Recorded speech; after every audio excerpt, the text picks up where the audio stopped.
अपना गणित बहुत अलग है।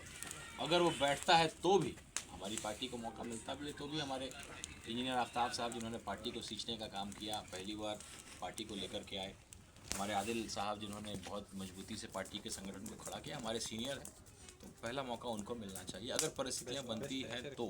और परिस्थिति बनेगी कि कैसी होगी, आरजेडी के पास वो उतने विधायक नहीं, 41 चाहिए राज्यसभा भेजने के लिए, तो 25 हो गया आपका आरजेडी का, 6 है कांग्रेस का, 4 सी कम्युनिस्ट का है, आईपी गुप्ता जी का है, मैंने मिला जुला के 37 हो रहा है, तो 5 अगर एमआईएम होगा तो राज्यसभा वो जा पाएंगे। तो लोग ने अपना, जिस तरह से हम लोग आग ताप रहे हैं, इसी तरीके से किसी ने बोला होगा चाय पीते पीते, चूँकि बिहार में जहाँ भी बैठिएगा घूर में तो चाय की दुकान में तो पॉलिटिकल चर्चाएं होती हैं, तो उसी में से किसी भाई ने बोला होगा, वो इतना माहौल गर्म हो गया कि उसका सोशल मीडिया जो है तो डिजिटल एमएलसी लोगों ने हमको बना दिया। तो लोगों का प्यार है, मैं शुक्रिया अदा करता हूँ। और जो हमारे हिंदू भाई थे जो ताना मारते थे, उन्होंने भी एक बार के लिए दूसरे पहलू को भी देखा। भाई मुसलमान इतना चाहता है, राणा रंजीत सिंह एक हिंदू है, एक राजपूत है, और कहीं ना कहीं एक बड़े समाज की जो है नेतृत्व को कर रहा है, लोग उन पर विश्वास कर रहे हैं, तो ये हमारे लिए मेडल है। और मैं तो शुरू से कहते आया हूँ कि विधायक सांसद बनने आए ही नहीं है, ये डेफिनेशन तो चेंज करने आए। सबको लगता है कि नेता मतलब विधायक सांसद, ऐसा बिल्कुल नहीं।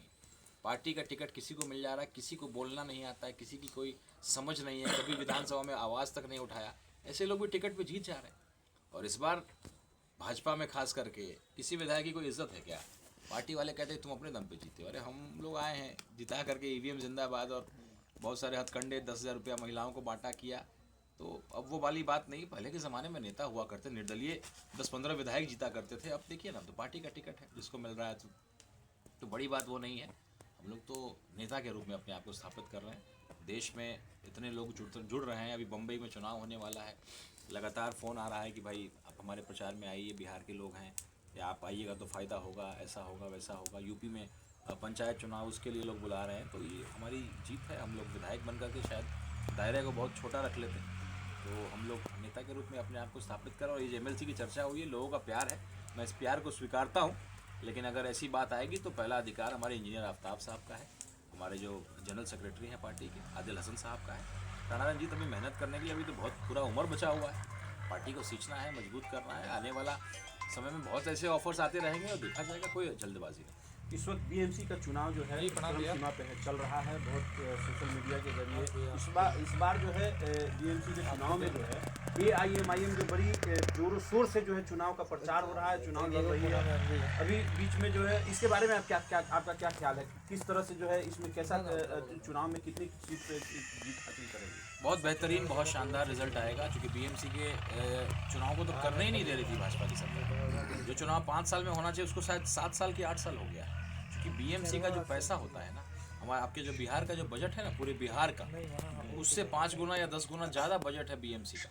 बहुत पैसा है वहाँ का। कॉरपोरेटर यहाँ के एमपी के बराबर का उसका जो है आमदनी होता है। तो बहुत बड़ा चुनाव, बहुत पैसे वाला चुनाव, बहुत ये होता है। और न केवल मुंबई, आने वाला हर चुनाव किसी भी प्रदेश में होगा, आप देखिएगा एआईएमआईएम की जो बढ़ती हुई लोकप्रियता है वो आपको रिजल्ट में नज़र आनी शुरू हो जाएगी। प्रशांत किशोर जी ने इतना शोर मचाया, इतना कुछ किया, एआईएमआईएम ने चुपचाप अपना काम किया। हम लोग 5 जीते हैं, लेकिन बाकी भी अगर आप कैलकुलेशन देखिएगा तो हर जगह 15,000, 20,000, 8,000, 6,000, हम एक फैक्टर के रूप में हम लोग अपने आप को साबित किया। मात्र 25 सीटों पे तो 28 सीटों पे लड़े थे। तो ये मुंबई नहीं, हर वो चुनाव, यूपी में देखिएगा, बंगाल में आप देखिएगा, हर जगह जो है अपना छाप हम लोग छोड़ेंगे, क्योंकि एक पढ़े लिखे लोगों की पार्टी है। आप किसी के पार्टी कार्यालय में देखा है कि मेडिकल कॉलेज हो, किसी के पार्टी कार्यालय के अंदर जीएनएम नर्सिंग कॉलेज हो, स्कूल हो, इस तरह के विद्यालय? ये हमारा पार्टी का ये सिद्धांत है। हमारे राष्ट्रीय अध्यक्ष जो बैरिस्टर हैं, और जो शिक्षा को खास करके तवज्जो देते हैं, कैसे अपने लोगों को अपने बीच में से नेता को पैदा करें। वो एक ही बात कहते हैं कि मेरा सपना है कि आप नेता बनिए, आपको मौका मिलना चाहिए। तो लेकिन बाकी कौन है? समाजवादी पार्टी के, मैं मुंबई का सुन रहा था, अबू आज़मी साहब हैं, कह रहे हैं कि भैया जिसको अपना नेता बनना है, अपना नेतृत्व करना है, वो पाकिस्तान चला जाए। देखिए ना, आप मुसलमानों के नेता हैं, खुद आप मुसलमान हैं, और जब मुस्लिम लीडरशिप की बात आ रही है आप कह रहे हैं कि पाकिस्तान चले जाओ, और ऐसे लोगों को हम वोट देंगे क्या? तो इस बार उनका हालत ख़राब हो जाएगा। अभी भी हमारे अतीक साहब जो चुनाव लड़े थे, ये तो करोड़पति लोग, अरबपति लोग हैं। अतीक साहब हमारे स्कूटी पे घूमते, उन्होंने पानी पिला दिया था, 2 नंबर पे थे, बहुत थोड़े से मार्जिन से रह गए थे। और अभी आप देखिएगा, गोवंडी हो गया, और चूँकि बहुत सारे इलाके को मैं नहीं जानता हूँ, जहाँ जहाँ मैं गया हूँ तो खास करके गवंडी गए हम लोग, धारावी, उसके अलावा जो है कई इलाके हैं, मुमरा है, कई जगह पे हम लोग की बहुत ज़बरदस्त रिज़ल्ट हम लोग का आने जा रहा है। और औरंगाबाद से लेकर के अभी बेचैनी में हमारे इम्तियाज़ जलील साहब की गाड़ी को लोगों ने ठोका, या चाहे बेचैन होकर के, हारने वाला आदमी तो बेचैन होगा ही। अब यही पूछने वाला था। उसको लगता है कि हम लोग डरा देंगे। अरे भाई, मजलिस के व्यक्ति को अब डरा पाइएगा? यहाँ हमारे राष्ट्रीय अध्यक्ष शेर हैं और यहाँ हर जगह हर इलाके में शेर की तरह हम लोग काम करते हैं। और जो हमारे सदर हैं हम लोग उनसे सीखते हैं कि भाई जाना सबको है, लेकिन जब तक हैं तो अपनी शर्तों पे जिएंगे और बिल्कुल मजलूमों की लड़ाई को लड़ते रहेंगे। उसके लिए जो भी भुगतना पड़ेगा उसके लिए भुगतेंगे। हम लोग घबराने वाले लोग थोड़ी ना है। इस वक्त जो है आप ढाका में हैं और ढाका की कोई भी मुद्दा को जो है ना आप बड़ी बारीकी से उठाते रहते हैं। आपने जो है फुलवरिया में जो हादसा हुआ था, शेख वाजुल का जो मोबलिंचिक टाइप का जो हादसा करके उनको जो मारा गया था, उसको लेकर के आपने भी बहुत सा आवाज़ उठाया। उठाने के बाद इस वक्त जो है उस मुद्दा को जो है बिल्कुल जो है कहीं गुम हो गया है। इसके बारे में क्या कहना चाहेंगे? बीच में अभी जो है हमने कल ही जो है JDU MLC खालिद अनवर साहब से भी मैंने ये सवाल किया था, वो जवाब भी आपने सुना ही होगा, देखा ही होगा। उसके बारे में क्या ख्याल है? अब जो है आप क्या करेंगे उसके लिए? देखिए, एक लंबी लिस्ट हम लोग बना रहे हैं, चूँकि एक ईमानदार और अच्छे विपक्ष की भूमिका निभाना चाहते हैं। केवल आलोचना करना विपक्ष का काम नहीं होता है। अभी जो यहाँ के विधायक हुए हैं, फैसल रहमान साहब विधायक हैं जीते हुए, तो यहाँ के जो मुद्दे होंगे सदन में तो वही उठा सकते हैं। तो एक लिस्ट हमारा कार्यालय बनाने जा रहा है कि भाई ये मुद्दे अगर आपके सूची में है, आप इसका सवाल उठा रहे हैं तो बहुत अच्छी बात है, और नहीं है तो ये मुद्दे पे आपको सवाल उठाना चाहिए। इसमें पहला यही होगा कि मॉब लिंचिंग जो हुआ शेख वाजुल साहब का, उसमें जो है क्यों नहीं अब तक कुर्की जब्ती हुआ, क्यों नहीं उनको इंसाफ मिला है। दूसरी ये बात है, मुझे मालूम चला है कुछ दूसरे स्रोत से कि जब वो लोग गए एक विधायक के पास, चुनाव जब होता है वो अलग चीज़ें होती हैं, चुनाव जब बीत जाता है तो आप सबके विधायक हैं, ये भावना रखना चाहिए। तो माननीय विधायक जी ने तो कुछ नहीं बोला, लेकिन उनके अगल बगल के लोगों ने उनको ताना मारा कि आप तो राणा रंजीत जी के साथ थे, आप तो AIMIM के साथ थे, आप तो वैसे थे, आप तो ऐसे थे।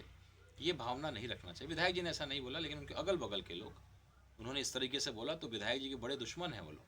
अगर अगल बगल में विधायक जी ऐसे लोगों को रखेंगे जो इस भावना से ग्रसित हैं, आपने वोट क्यों पाया? आप एक मुसलमान थे। राणा रंजीत को आज भी एक ढाका का मुसलमान पसंद करता है, लेकिन वोट नहीं दिया, लेकिन अफसोस भी करता है और साथ में एक लगाव भी रखता है कि इसके जैसे व्यक्ति को अगर मौका देते तो शायद बहुत कुछ हो सकता था। लेकिन अपना है, जात है, बिरादरी है, बहुत सारी बातें, बहुत सारे फैक्टर। मुतीउर रहमान साहब ने मदद किया, ऐसा किया, वैसा किया। उनके पिताजी का लगाया हुआ एक फसल है, तो कहीं ना कहीं आज भी लगाव राणा रंजीत से उतना ही है। लेकिन राणा रंजीत सिंह मुसलमान नहीं था शायद, इसलिए लोगों ने, और सामने एक मुसलमान था और ये सीट वो मानते थे कि ये मुसलमान की सीट है। अगर फैसल साहब को पहले टिकट मिल गया होता तो शायद मैं लड़ता भी नहीं यहाँ से, मैं शिवहर चला जाता या मैं कहीं और चला जाता। लेकिन उनके पार्टी के लोग इतने लास्ट मोमेंट में टिकट देते हैं कि हम लोग क्या करें। मेरे राष्ट्रीय अध्यक्ष ने 4 महीने पहले मुझे कैंडिडेट डिक्लेयर कर दिया, मुझसे बिना पूछे हुए। जब राष्ट्रीय अध्यक्ष जी ने अनाउंस कर दिया तो स्वाभाविक है कि मेरा उनके आदेश का पालन मुझे करना है।